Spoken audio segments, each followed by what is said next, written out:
Thanks very much, and welcome everybody to this afternoon's forum. And it's going to be quite quick because we've got a wonderful group of panellists, and we're set for the most fascinating discussion about innovation this afternoon. So I really want to make three brief points to set our discussion up.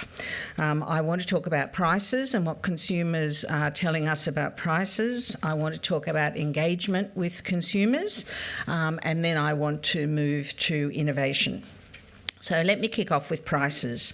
All the efforts that everybody in the sector is making to get prices under control are finally starting to pay off. We see this in our energy consumer sentiment survey, a little uptick in terms of value for money, and we're actually seeing it now in Bureau of Statistics CPI results. So, of course, we're looking for more. We're only at the beginning of getting prices under control. So we're looking for implementation of the ACCC recommendations to get underlying prices down. We want all the policy work that's going on in the sector at the moment to have affordability front and centre. The AER's value of customer reliability work, the AEMC's work on demand, wholesale demand response and COGATI, AEMO's ISP, the ESB's post-2025 market design work. Whatever it is that's going on, we want to be sure that people have got consumers' concerns for affordability in the centre of that work. We'd also like to see more support for the Energy Charter, which we feel is providing a very constructive way for industry to work together to take shared responsibility for consumer outcomes. The days of just, well, it's a cost pass-through or it's someone else's fault, it's not me, those days really are done for the energy sector.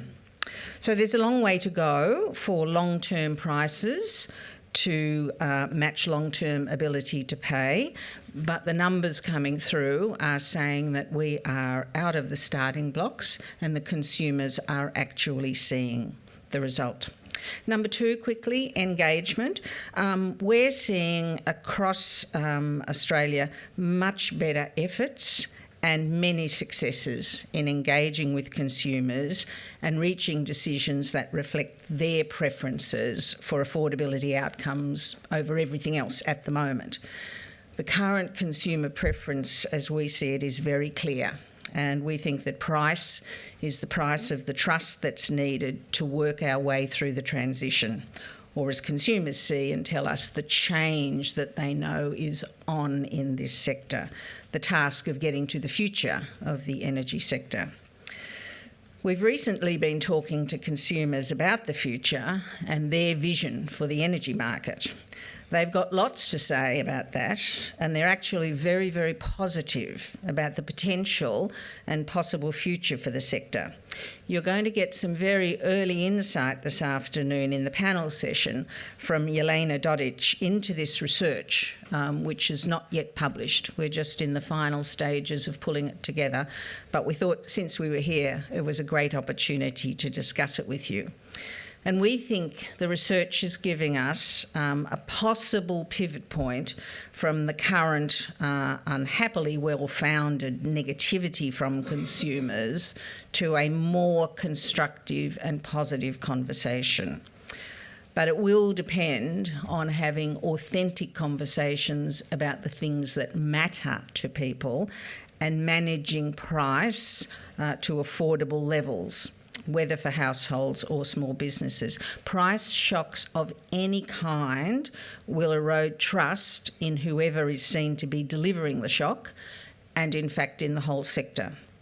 Because our energy consumer sentiment survey is still telling us that consumers are not sure yet that this sector has their interests at heart. Turns out, of course, that what consumers are concerned about and busy with is what's important to them. And overall, what they're telling us is that as a sector, we're adding complexity and confusion, and that will come out in the research discussion. But we can change those sentiments by building value with consumers based on the things that matter to them, not the things that matter to us. Even the language we use has got to be the language that resonates with them, not the language that we're all used to. Our power shift research tells us how to communicate with consumers about their energy decisions.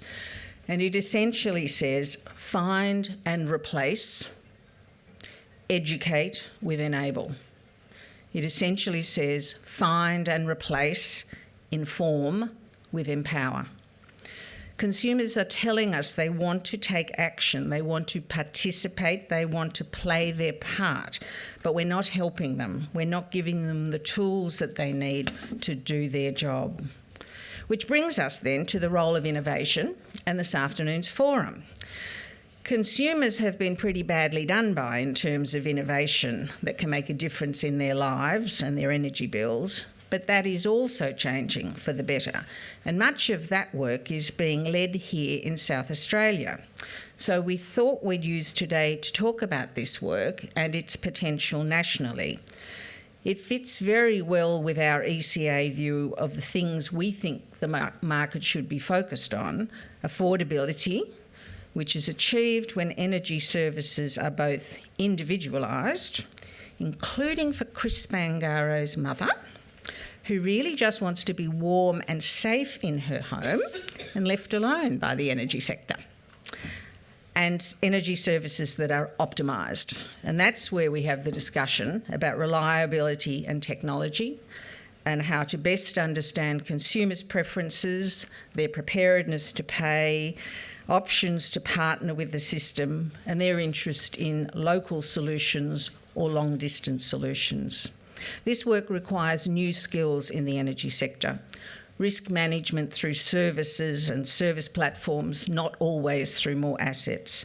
Planning that includes scenarios around net zero 2050 to make sure the long-term direction of travel in decisions is clear, and continued and much better attention to costs.